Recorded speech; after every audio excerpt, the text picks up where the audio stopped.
This is not a real creature. It's a manta ray robot. Today on Nature Knows Best, robot creations of the animal world, from mechanical ostriches to giant snakes. Wow. Woohoo! These inventions could change the world as we know it, even when things don't go exactly as planned. I'm Danny Washington, marine conservationist, biologist, and thrill seeker. And this week, meet the scientists who make science fiction come to life, because Nature knows best.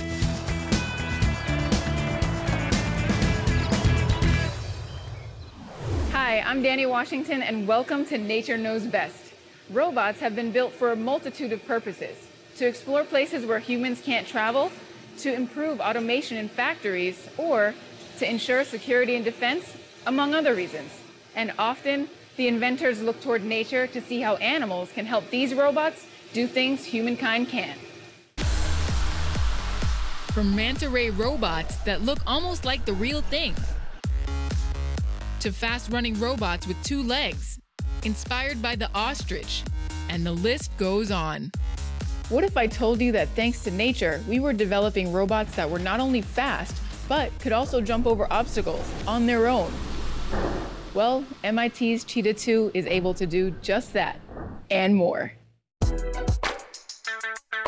It's a case where scientists keep on trying, even when things don't always go as planned.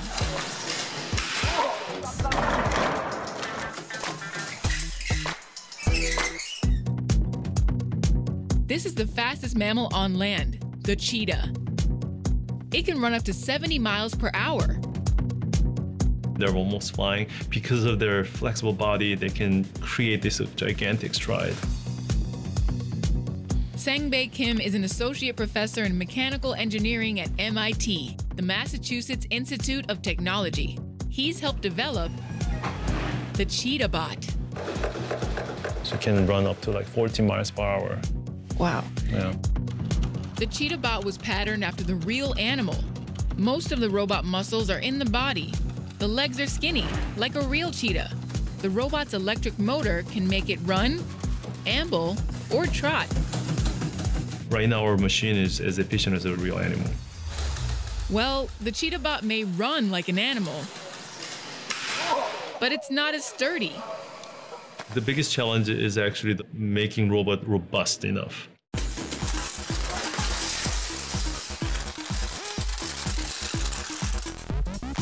That was the LiPo battery. When these machines fall, things are ugly. Can we get a fire extinguisher real quick? Still, Dr. Kim didn't give up. We learned a lot from that machine, and then we built a Cheetah 2 for like a full 3D version that can go out, run in the grass field and outside parking lot. So this is the Cheetah 2 as the second generation of Cheetah. How did you study the cheetah to basically emulate using motors? So that's actually the core part of our research. We're trying to understand what the electric motor can do. There's so much difference between the muscles and the electric motor. And we managed to design our own version of electric motor, which is very different from many different motors. Now it can be really explosive and at the same time it's compliant. That's actually very important. This version of the Cheetah Bot can run on its own. It doesn't need a treadmill in a laboratory, but there are still some problems to work out. When it reaches 40 miles per hour, robot actually start having kind of very strange oscillation and then start losing balance in a kind of funky way. We don't even understand enough that we can explain what's going on. The researchers laughed for a minute, but they kept working to improve the robot. They added the ability to jump. Our robot machine can actually jump about 1 meter high. But we don't know how to land from it. So it's a very challenging and exciting task. That challenge didn't stop the research team. They just added a roll cage to the body of the robot. Now we have this roll cage. As I said, it falls very easily, so we need to protect the robot. I think my favorite part about the Cheetah 2 is that it actually has cheetah print on the roll cage. Yes. That's great. It's a really nice touch. Dr. Kim says we can use the Cheetah Bot to go into dangerous situations like radioactive explosions or deadly fires. Next, they hope to make it smarter, so it can decide where to go on its own without anyone controlling it. So we actually can just tell, okay, click iPhone and on Google Map, okay, go to this place, and the robot can actually navigate by itself. Keep us posted. We want to see Yep. Cheetah 3. Yes. Next, the fastest animal on 2 legs becomes the robot. I just can't get over it. And This is huge. is it a monster or a robot snake? You decide. Coming up on Nature Knows Best.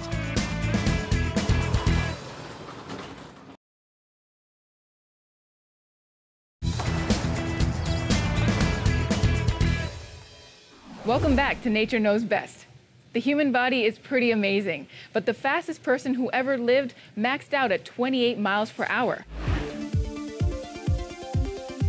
Compare that to the ostrich, which can reach 45 miles per hour, and you've got an incredible robotic machine. We've seen the movies. We've seen big robots moving slow, but really they should be galloping at 350 miles an hour for their size, even faster. Johnny Godowski says robots should be running like this. Johnny is a robotics engineer at the Institute for Human and Machine Cognition, IHMC for short. With Fast Runner Project, we're making robots move with the natural motion that we see in nature itself. Johnny wanted to create a robot that could run really fast. So he studied a film of the world's fastest animal on 2 legs, the ostrich. We look at the ostrich and it's running like this, but near the ground, its feet are like a big wheel that's centered above the ostrich. This is a model with springs that kind of moves the way animal legs do. See that? Oh, yeah. Try it. Okay. So just like a swinging motion, right? Yeah. It's a lot harder than it looks. From this motion, Johnny created a model of what he calls the fast runner. Wow. This is the first of its kind, right? Every time I watch it, I just can't get over it.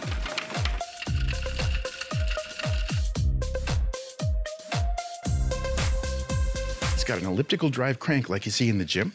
And when these motors turn, the cranks turn, and they're elastic, see? So that resilience makes it work. There is a main difference between the fast runner and the cheetah bot. The cheetah bot has a computer controlling its legs. The fast runner does not. The computer in the fast runner just tells it where to go, but not how to run. When we run as fast as we can down the street and turn a corner, how much thought is there? There's no time to think. That kind of behavior is already built in. We just decide to move and steer, and we go. Johnny says the fast runner can go 10 miles an hour, and he hopes to have it go even faster. So ostriches, I noticed, have 2 toes, which has obviously helped them adapt to run even faster. But I noticed that the fast runner doesn't have 2 toes, it only has 1. Is there a reason for that? Well, this is an early version. We're running on the treadmill with panes of glass to stabilize it. But that second toe on the ostrich is so important. All bipeds have more than 2 toes, or at least 2. When we go on the road, that second toe is going to help when we lean into turns and balance. This is a computer simulation of what the next model of fast runner will look like, with 2 toes. Nice. So I can see that it's actually making like pin turns in the simulation, and that's because of the 2 toes, right? Exactly. The toe makes a big difference. I noticed that you have 2 monitors with 2 different, visuals. Tell me about them. So on the left monitor, we have our CAD model. And as you can see, the legs are moving through their motion. But this is not actually physically realistic because as the legs move faster and faster, there's compliance. And so things will start to shift, the trajectories will move differently. And as you can see on the physics-based model, you have completely different motion of the legs. And it's really important to capture those dynamics before we design the robot to make sure it runs properly. Johnny says the fast runner will have plenty of uses in the real world. If you like battlefield scenarios, you want to be there fastest with the most and win, because when the bad guys win, people get hurt that don't need to be. So there's all about winning good battles. But there's more. What about if we could walk into forests and bring the logs out and not leave a paved road behind? What if we want to swim along with whales? What if we want to build structures in space or gallop across the moon? all of these are possibilities that are opening now. Soon, Johnny and his team hope to have a real two-toed fast runner that can run on the street. That's the vision, that's the excitement that drives us every day. Next, I get the ride of my life. Woohoo! On the back of a giant robot snake. Plus, robot explorers of the deep, dark ocean that look like manta rays. All coming up on Nature Knows Best.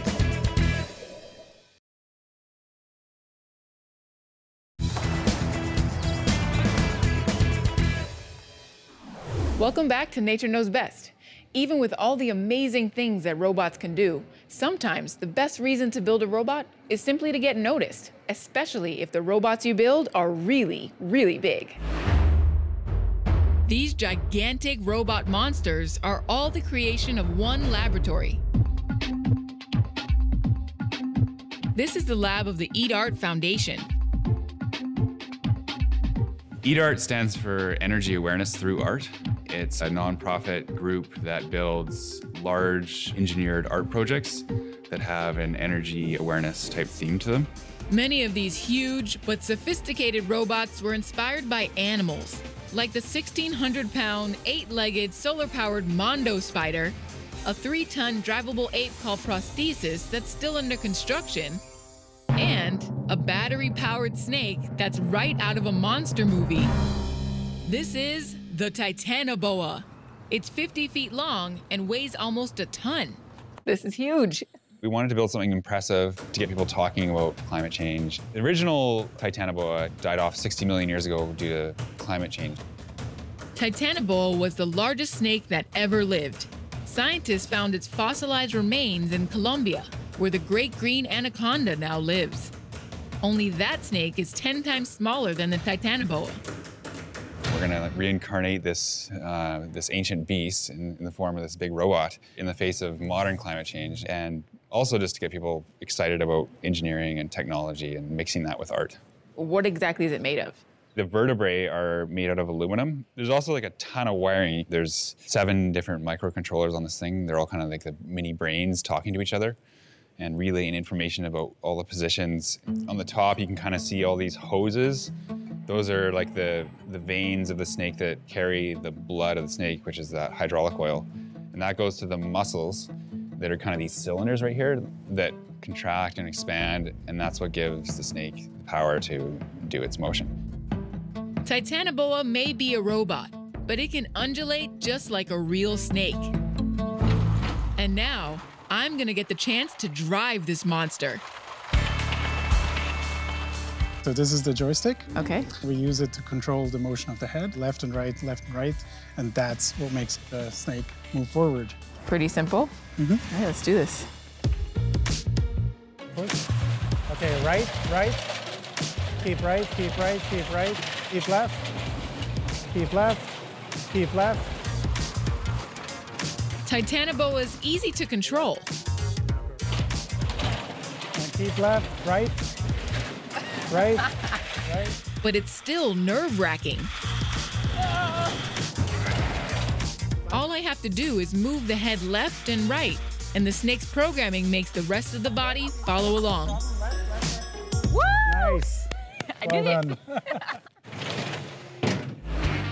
But driving the snake could never prepare me for what's next. Saddling up and taking Titanoboa for a ride.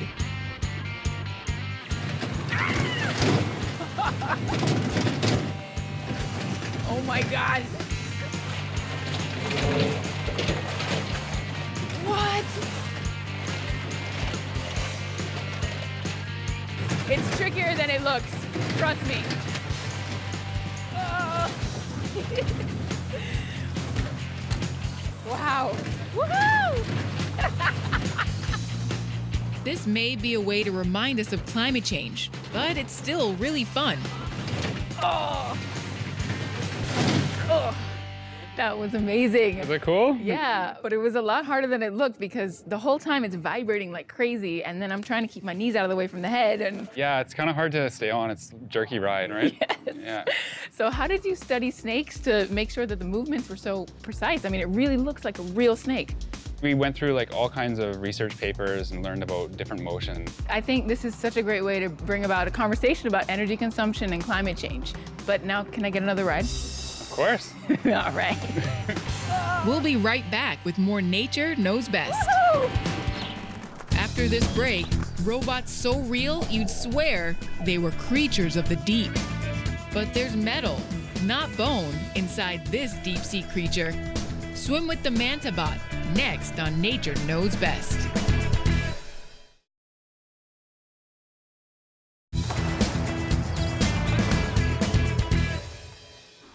Welcome back to Nature Knows Best. Today we're taking a look at robots inspired by the world of animals. And now for a dive into the ocean. That's where you'll find the inspiration for the manta ray robot. This is not a real creature. It's a robot, a machine that could help change our world. You see, the ocean covers 70% of the surface of the Earth, and there are huge parts of the ocean that we've never explored. There are sources of food and energy hidden in the depths of the oceans, if we could only find them. And that's why we need to explore down there. But there's a problem with the vehicles scientists use now to travel underwater. Most water vehicles move with a traditional propeller that's shaped like a screw, but these use a lot of energy. And the propellers are really loud. Plus, these vehicles aren't very good at staying still in one place. Well, that's not a problem for the manta ray. Manta rays are fish that swim like an underwater bird.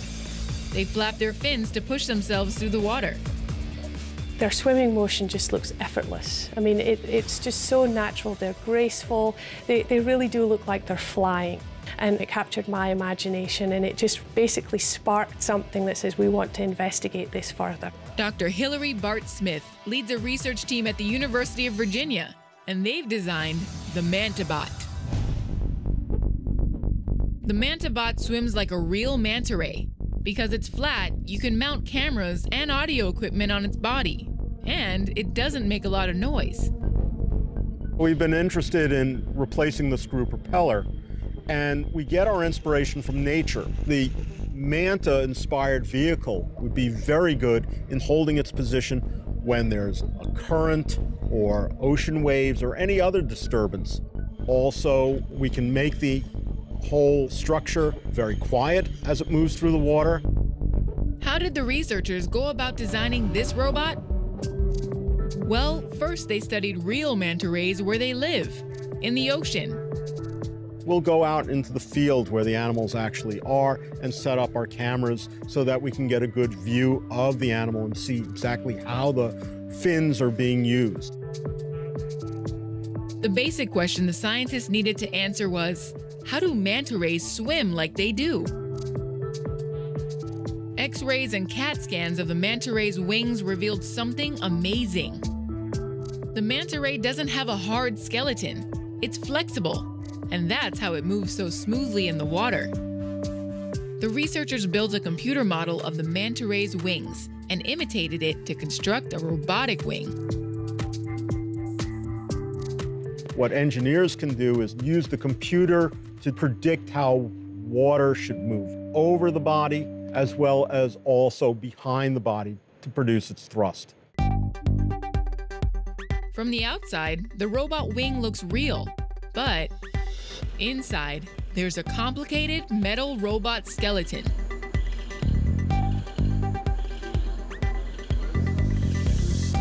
The researchers shoot a grid of laser lights over the wing and film it to study if the wing moves like the real thing. They put the wing through its paces in a water tank.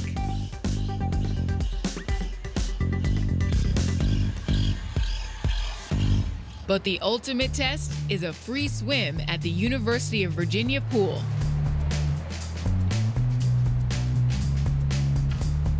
The MantaBot can move about as fast as an actual manta ray.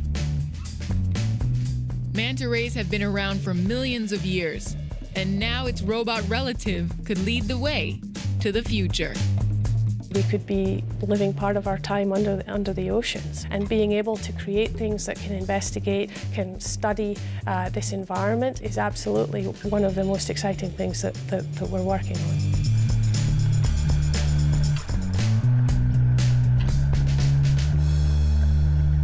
There's more Nature Knows Best coming up after this.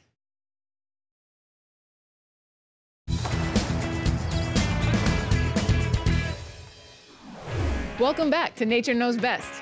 The current global robot population is around 200 million and rising. We could see that number triple or maybe even quadruple in the next decade. When you see a horse gallop, how does it do? Does great. 100 joints working like so fast you can't even follow it with the human eye. And only researchers like us who've been watching for 30, 40 years can validate that and say, this is what I've seen all along. Now with this film technology, I can talk about it and show you and you can get it now. Nature's already there.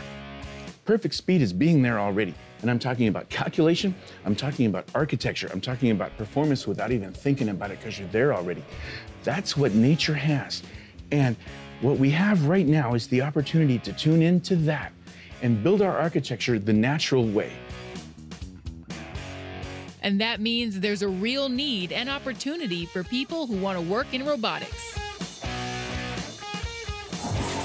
If you've got an ability or a way to think of how to do things, all of that now with our simulation environment means we can build a system pretty close and you can tweak it until it works just the way you want. So it's an open call to everyone in the world who has a passion for nature or for robotics or science. The door's open for everyone.